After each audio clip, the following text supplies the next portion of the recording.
اعوذ باللہ من الشیطان الرجیم بسم اللہ الرحمن الرحیم الذین آتیناہم الکتاب یعرفونہ کما یعرفون ابناءہم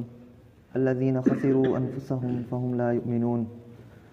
ومن اظلم ممن افترى علی اللہ کذبا او کذب بآیاتہ انہ لا یفلح الظالمون ویوم نحشرهم جميعا ثم نقول للذین اشرکوا این شرکاؤکم الذین کنتم تزعمون ثم لم تكن فتنتهم إلا أن قالوا والله ربنا ما كنا مشركين انظر كيف كذبوا على أنفسهم وضل عنهم ما كانوا يفترون۔ جن لوگوں کو کتاب دی گئی تھی وہ ان کو جانتے تھے جیسا کہ وہ اپنے اولاد کو جانتے ہیں، اور جن لوگوں نے اپنے اوپر خسارہ کیا، جنہوں نے اپنے کو ضائع کر لیا، تو وہ لوگ ایمان نہیں لائیں گے۔ گزشتہ میں بات تھی کہ سب سے بڑی شہادت کس کی ہے، تو سب سے بڑی شہادت تو اللہ رب العالمین کی ہے، اور وہ شہادت کتنی زبردست ہوگی کہ جس کے لیے پہلے سے زمین ہموار کی جا رہی ہو۔ گزشتہ نبیوں نے بھرپور طریقے پر آئندہ نبی کی پیشن گوئی کی ہو، اور اس کے تمام اوصاف اس طرح ذکر کر دیے ہوں اپنی کتابوں میں اپنے ساتھیوں سے، جیسا کہ کوئی اپنے بیٹے کے اوصاف ذکر کر دیتا ہے، اور وہ لوگ اگر نبی کو دیکھ لے تو اس طرح جان لیں گے جیسے اپنے بچے کو دیکھ کر جان لیتے ہیں، کہ بہت سے لوگوں میں اپنے لڑکے کو کی شکل دیکھ کر ہر انسان فوراً پہچان جاتا ہے، اسے ذرا بھی اشتباہ نہیں ہوتا کہ یہ کوئی اور ہے۔ اس طرح نبی کو دیکھ کر وہ لوگ جان جاتے ہیں جن کو کتاب دی گئی ہے، جیسا کہ رسول اللہ صلی اللہ علیہ وسلم کا واقعہ بھی ہے کہ جب آپ علیہ السلام کی عمر 12 سال کے قریب ہوئی تو اپنے چچا کے ساتھ شام کا سفر کیا۔ تجارت کی وجہ سے تجارت کے لیے جاتے تھے قافلے، تو آپ نے بھی ضد کری ساتھ جانے کی، تو چچا ساتھ لے کر گئے۔ جب بصرہ کے قریب پڑاؤ ڈالا تو وہاں ایک راہب رہتا تھا، بحیرہ نامی، بحیرہ اس کا لقب تھا، نام اس کا جرجیس تھا۔ وہ نکل کر آیا اپنے گرجا سے، اور اس نے کہا کہ کیا کوئی نبی، کوئی عظیم الشان چیز تمہارے ساتھ ہے؟ اور ایک ایک کی شکل کو دیکھنے لگا کر پھر نبی علیہ الصلوۃ والسلام کے پاس آیا، اور اس نے کہا کہ یہ امت کے مقتدی ہوں گے اور آئندہ نبی ہوں گے، اور اس نے آپ کے چچا کو کہا کہ اس بچے کو آگے ملک شام مت لے جائیے، ورنہ رومی در پہ ہو جائیں گے اور قتل کرنے کے پیچھے ہو جائیں گے۔ اس نے منت سماجت کی، اور پورے قافلے کی اس نے دعوت کی صرف اس وجہ سے کہ نبی علیہ الصلوۃ والسلام ان کے ساتھ تھے، جبکہ ان سے پہلے وہ راہب کبھی شکل بھی نہیں دیکھتا تھا کہ کون آ رہا ہے کون جا رہا ہے۔ اس نے کہا کہ جب یہ قافلہ آنا شروع ہوا تو پورے وادی میں ایک شور بپا تھا، اور پیڑوں سے اور کنکریوں سے اور درختوں سے آواز آ رہی تھی، ایک کلمے پڑھنے کی آواز آ رہی تھی۔ پورے قافلے کی اس نے دعوت کی۔ جب کھانا تیار ہوا تو سب لوگ آ کر بیٹھے ایک درخت کے نیچے۔ نبی علیہ الصلوۃ والسلام بکری لے کر ادھر چلے گئے ایک میدان میں،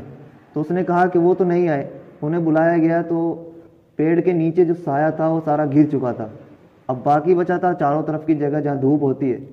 لیکن نبی علیہ الصلوۃ والسلام جس طرف جا کر بیٹھے تو پیڑ کا جو سایہ تھا وہ اس طرف جھک گیا۔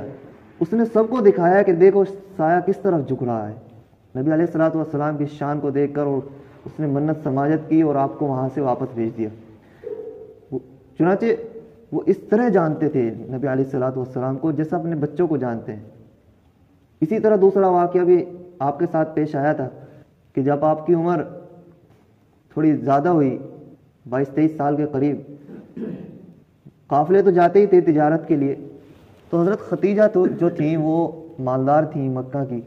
اور ان کا جو سرمایہ ہوتا تھا قافلے کے لیے وہ آدھا ہوتا تھا اور باقی مکے والوں کا آدھا ہوتا تھا۔ انہیں ضرورت تھی کسی آدمی کی جو ان کے سرمایہ لے کر تجارت کرے، تو انہوں نے کہا، انہوں نے نبی علیہ الصلوۃ والسلام کو نوتا دیا کہ اگر آپ میرا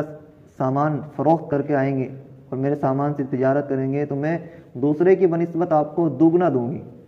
امانت میں اور صداقت میں تو مشہور تھے ہی، اس وجہ سے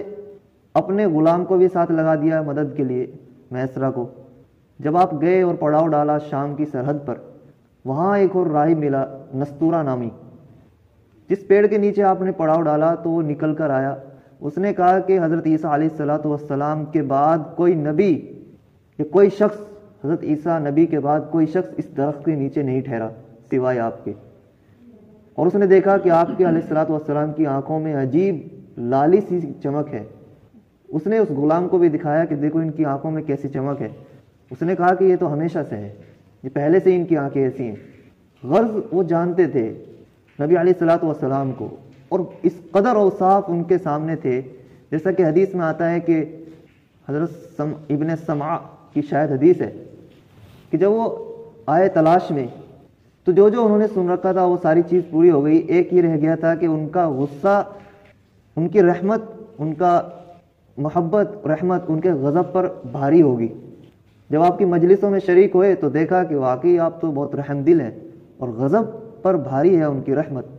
تو ایمان قبول کیا اور آپ کی آغوش میں آ گئے۔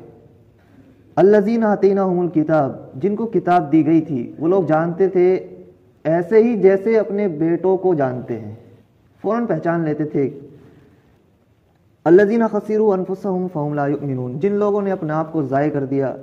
یعنی اتنے زبردست شواہد کے بعد بھی رسالت پر ایمان نہیں لائے،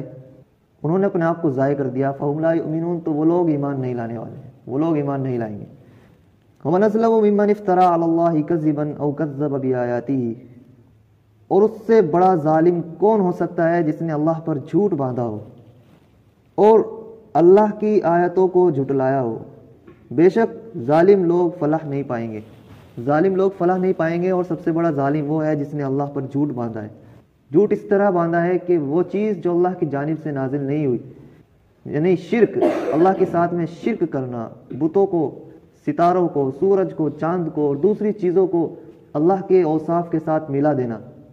کہ کائنات کے چلانے میں ستاروں کا بھی اختیار ہے، یہ سورج کا بھی اس میں ایک حق ہے کہ کائنات کو وہ بھی چلا رہا ہے، انسان کی قسمت کا دار و مدار ستاروں پر ہے۔ اس طرح کے جو خیالات تھے، وہمی خیالات تھے جن کا کوئی ثبوت نہیں تھا، جو گھڑ رکھے تھے اس وقت کے راہبوں نے، تو اللہ کی جانب سے تو تھے نہیں، اور تقدیر اللہ کی جانب سے ہے، اور قدرت صرف اللہ رب العالمین کی ہے، کائنات آپ ہی کی جانب سے چل رہی، تو ان کا یہ ٹھہرانا وہ اللہ رب العالمین پر کذب تھا، بہتان تھا، ایک ایسی بات اللہ کی جانب منسوب کی جا رہی تھی جو اللہ نے نہیں کہی ہے۔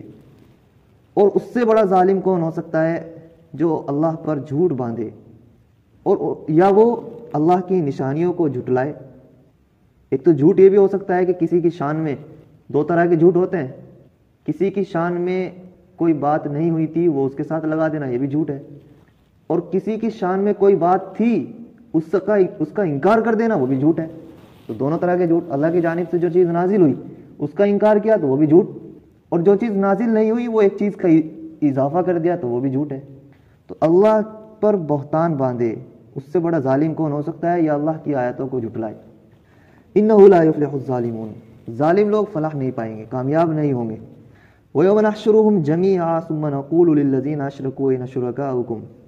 اور وہ دن یاد کرو جب ہم ان لوگوں کو ایک ساتھ جمع کریں گے، یعنی قیامت کے روز میں، پھر ہم ان سے کہیں گے جن لوگوں نے شرک کیا تھا کہ تمہارے شرکا کہاں ہیں جن کا تم گمان کرتے تھے کہ وہ ہمارے شریک ہوں گے اور قیامت میں ہمارا ساتھ دیں گے، وہ شرکا کہاں ہیں؟ ایک ایسی تصویر ہے کہ اس دن کو تصور کرو، خیال کرو، ذہن میں لاؤ کہ ایک تصویر ہوگی، بادشاہت کا اللہ رب العالمین کا تخت بچھا ہوا ہوگا اور جلوہ افروز ہوں گے، اور سامنے مجرمین موجود ہوں گے، اور ایک ایسا تصور اللہ نے کھینچا ہے کہ پھر ان مشرکین سے کہا جائے گا کہ لاؤ اپنے ثبوت پیش کرو، جو ثبوت نہیں پیش کر پائیں گے، ثم لم تکن فتنتهم الا ان قالوا، ان کے پاس کوئی جواب نہیں ہوگا، صرف یہ بات وہ کہہ سکیں گے سوچ سمجھ کر یا حواس باختہ ہو کر کہ جی ہم تو شرک کرنے والوں میں سے نہیں تھے۔ پھر اللہ رب العالمین گواہی دلوائیں گے انہی کے ہاتھوں سے، پیروں سے، نبیوں سے، دوسری امتوں سے۔ جب گواہی ثابت ہو جائے گی تو پھر اللہ رب العالمین کہیں گے کہ انظر کیف کذبوا علی انفسہم، کہ دیکھو تو صحیح کہ انہوں نے اپنے اوپر کیسا جھوٹ بولا ہے، جھوٹ اپنی زندگی میں بھی بولا ہے اور اللہ کے سامنے کھڑے ہو کر بھی جھوٹ بول رہے ہیں۔ وَضَلَّ عَنْهُمْ مَا كَانُوا يَفْتَرُونَ، تو وہ گمراہ ہوئے، وہ لوگ گمراہ ہو گئے ہیں جنہوں نے ما كانوا يفترون، جو گھڑتے تھے، جو ٹھہراتے تھے اللہ رب العالمین کے ساتھ میں دوسرے معبودوں کو، وہ گمراہ ہیں۔ تو کامیاب